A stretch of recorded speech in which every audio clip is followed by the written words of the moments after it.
உலக தமிழர்களின் நம்பர் 1 செய்தித்தளம்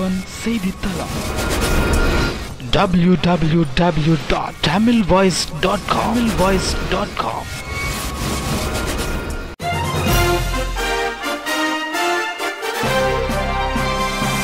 எட்டு திக்கு செய்திகளையும் ஒரே பார்வையில் தரும் தமிழ் பொய் செய்திகள்.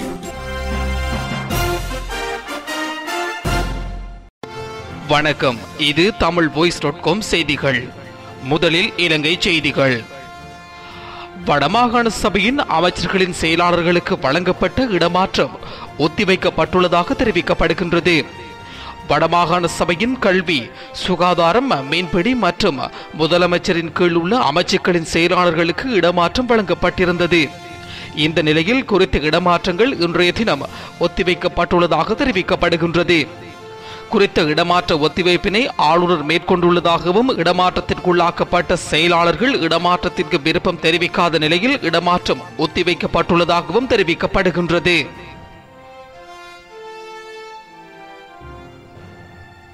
செங்கலடி பிரதேச செயலாளர் பிரிவுக்கு உட்பட்ட பெரிய புல்மலை, கோப்பாவளி, சிந்துக்கள் போன்ற பிரதேசங்களில் மக்கள் சந்திப்பினை கிழக்கு மாகாண விவசாய அமைச்சரும் இலங்கை தமிழரசு கட்சியின் பொதுச் செயலாளருமாகிய கீனா துரைசிங்கம் கடந்த திங்கட்கிழமை மேற்கொண்டார்.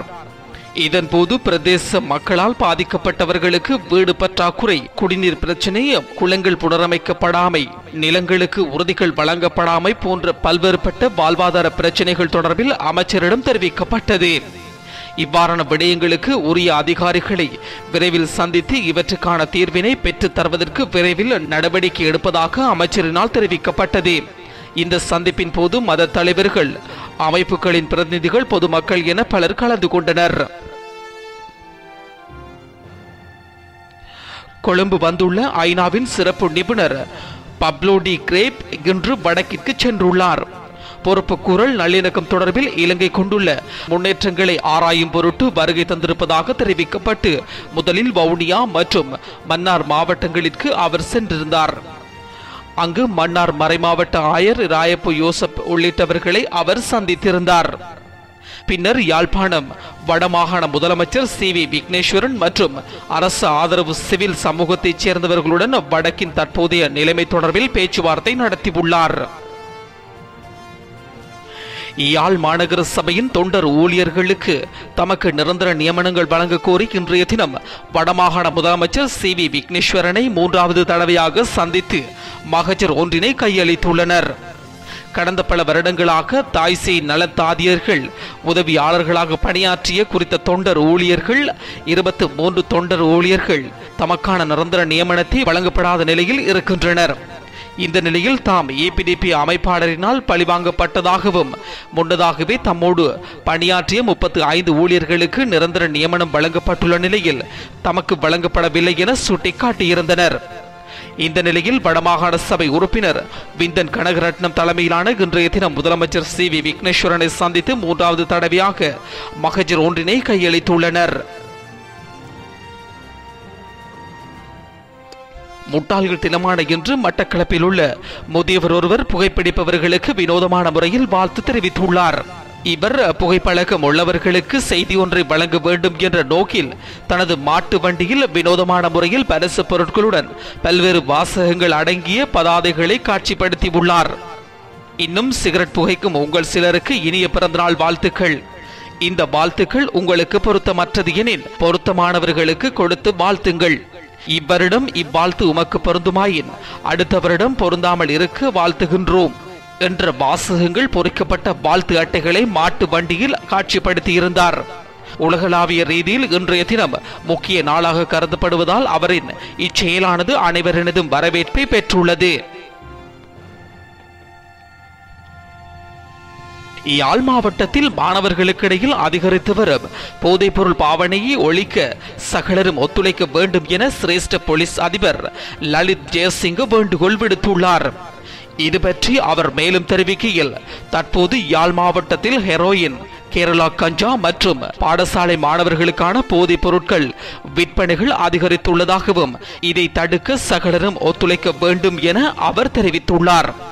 இதேவேளை அங்குள்ள போலீஸ் பொறுப்பதிகாரிகள் மீது உங்களுக்கு சந்தேகம் என்றால் நேரடியாக என்னோடு தொடர்பு கொள்ளுங்கள் என்றும் கேட்டுக் கொண்டுள்ளார். யாழ் மாவட்ட பிரதேச செயலகத்தில் நேற்று நடைபெற்ற சிவில் பாதுகாப்பு கூட்டத்திலேயே அவர் இந்த கருத்தை தெரிவித்துள்ளார். யாழ் மாவட்ட மாணவர்களை குறிவைத்து போதைப்பாக்கு விற்பனை மேற்கொண்டு வருகின்றது. இதனை தடுப்பதற்கு உரிய நடவடிக்கை எடுக்கவில்லை என சுகாதார வைத்திய அதிகாரிகள் சுட்டிக்காட்டினர்.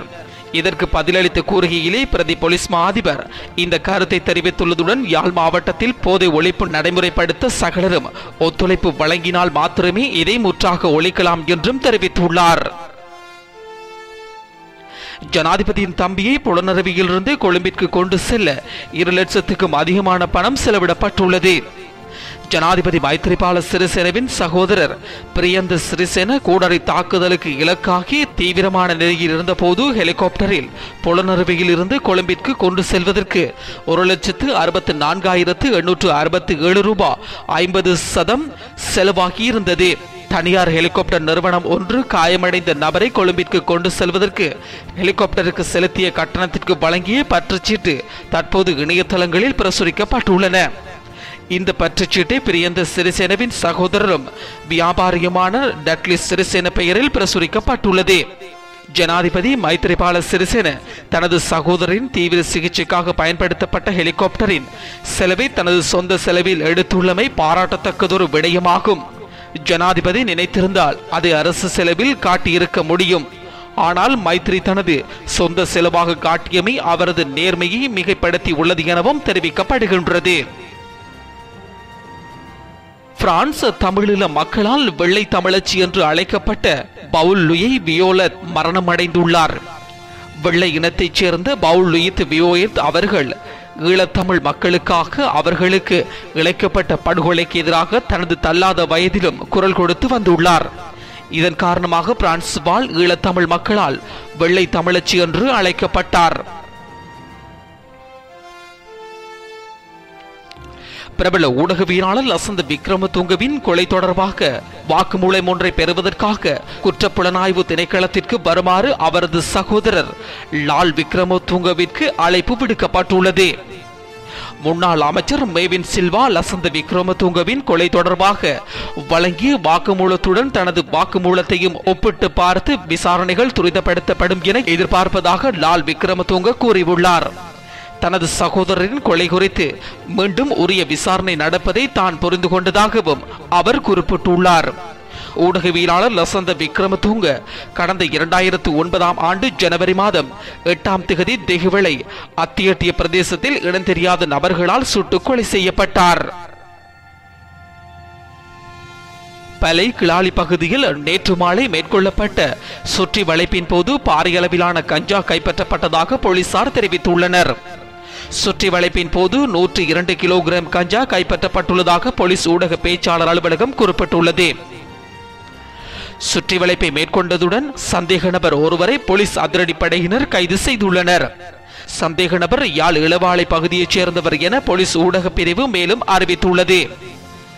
கைப்பற்றப்பட்ட கஞ்சாவின் பெறுமதி சுமார் 1 கோடி ரூபாய் என மதிப்பீடு செய்யப்பட்டுள்ளது. தமிழ் தேசிய கூட்டமைப்பை தனியொரு கட்சியாக பதிவு செய்வது தற்போதைய சூழலில் சாத்தியம் இல்லை என செல்வம் அடைக்கலநாதன் தெரிவித்துள்ளார். தமிழ் தேசிய கூட்டமைப்பில் அங்கம் வகிக்கும் 4 கட்சிகளுக்கிடையில் முக்கிய கலந்துரையாடல் ஒன்று கொழும்பில் நடைபெற்றுள்ளது. இது தொடர்பில் கருத்து தெரிவிக்கும் போதே பாராளுமன்ற உறுப்பினர் செல்வம் அடைக்கலநாதன் மேற்கண்டவாறு தெரிவித்துள்ளார்.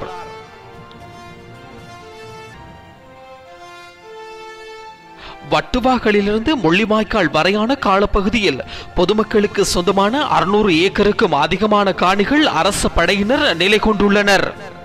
அதேபோல் புதுக்குடியிருப்பில் 20 ஏக்கர் காணிகள் இராணுவத்தினரால் முகாமிடப்பட்டுள்ளது. இதைவிட கேப்பாப்பிளவு, செம்மாளை, விசுவமடு, தீர்த்தக்கரை போன்ற கிராமங்களில் உள்ள மக்களின் காணிகள் 100கணக்கான ஏக்கர் கணக்கில் இராணுவம் சுவீகரித்து முகாமிட்டிருக்கின்றனர். இக்காணிகள் அனைத்தும் பொது மக்களிடம் மீள கையளிக்க பிரதமர் நடவடிக்கைகளை எடுக்க வேண்டும் என தமிழ் தேசிய கூட்டமைப்பின் வன்னி மாவட்ட பாராளுமன்ற உறுப்பினர் வினோ நோகராதலிங்கம் கூறியுள்ளார். முல்லைத்தீவு மாவட்ட செயலகத்தில் பிரதமர் ரணில் விக்ரமசிங்க தலைமையில் நடைபெற்ற விசேட கூட்டத்தில் மாவட்ட நிலைமைகள் குறித்து பாராளுமன்ற உறுப்பினர்களிடம் பிரதமர் கோரிய போதே பல்வேறு கோரிக்கைகள் முன்வைக்கப்பட்டுள்ளன.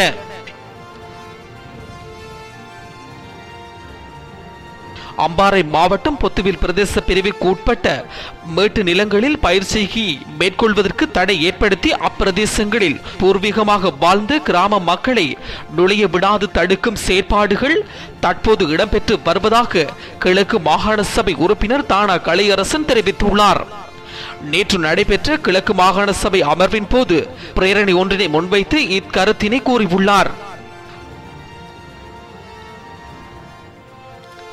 19வது அரசியலமைப்பிற்கு ஆதரவு தெரிவித்து தமிழ் தேசிய கூட்டமைப்பு தலையிட்டு மனு ஒன்றை தாக்கல் செய்துள்ளது.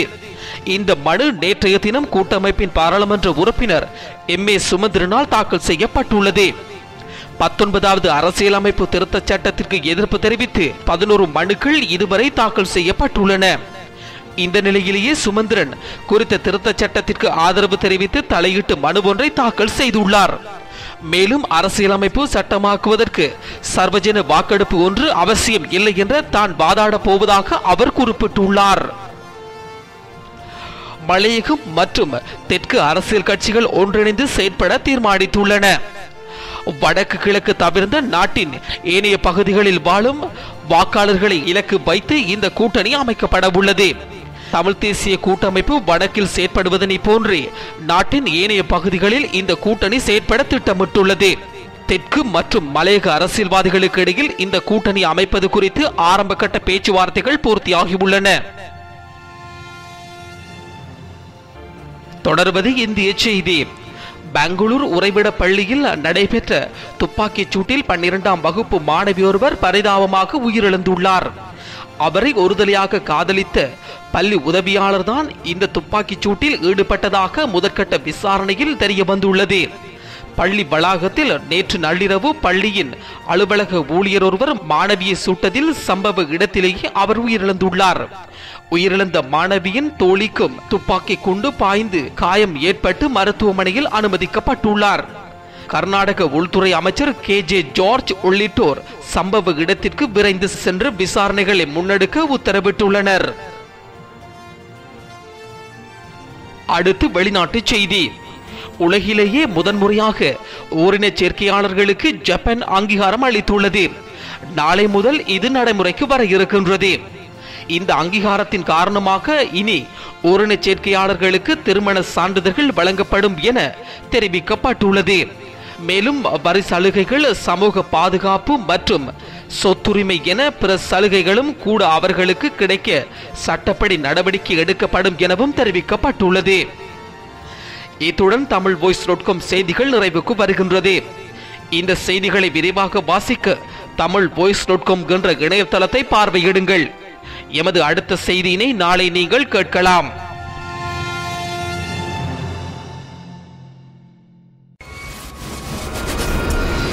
உலக தமிழர்களின் நம்பர் 1 செய்தித்தளம் www.tamilvoice.com